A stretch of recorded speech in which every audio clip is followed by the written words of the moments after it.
చిక్కమంచిలి గ్రామం దగ్గర తుంగభద్ర నది మీద రాయచూరు జిల్లాలో ఇవాళ కర్ణాటక ప్రభుత్వం మరొక బ్యారేజ్ నిర్మాణానికి వాళ్ళు బ్యారేజ్ల మీద బ్యారేజ్లకు వాళ్ళు పూనుకుంటున్నారు.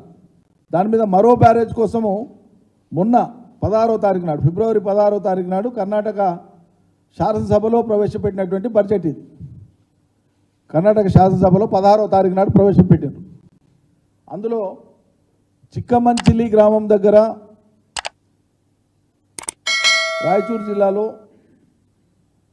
తుంగభద్ర నది మీద మరో బ్యారేజ్ నిర్మాణం చేసి నీళ్లను వాడుకోవాలని చెప్పి కర్ణాటక ప్రభుత్వం బడ్జెట్ కేటాయింపులే చేసింది.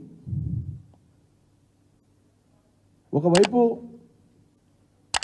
అలమట్టి డ్యామును పెంచుకొని కర్ణాటక రాష్ట్రం ఇదివరకే తమ వాటా నీళ్ళనే తాము నిల్వ ఉంచుకుంటున్నామనే వాదన చేసినప్పటికీ సుప్రీంకోర్టులో సారాంశం ఏంది, అలమట్టి నిండేదాకా మనకి కిందికి నీళ్ళు రావు కదా, ఆ కాలం అంతా జాప్యం అవుతుంది కదా, సీజన్ అంతా వెనక్కిపోతుంది కదా, నార్లు పోసుకునేటువంటి సీజన్ అంతా వెనక్కిపోతుంది, నెల 15 రోజులు వాళ్ళకి నిండితే తప్ప కిందికి రావు. సో అలమట్టి సామర్థ్యాన్ని ఇదివరకే పెంపు చేసుకోవడం ఒకటి మనకు గొడ్డలి పెట్టు. నారాయణపూర్ సామర్థ్యాన్ని పెంచుకొని నారాయణపూర్ కాలువల్ని వెడల్పు చేసుకున్నారు. ఆ తర్వాత ఇవాళ బ్యారేజ్ల మీద బ్యారేజ్లు కడుతున్నారు.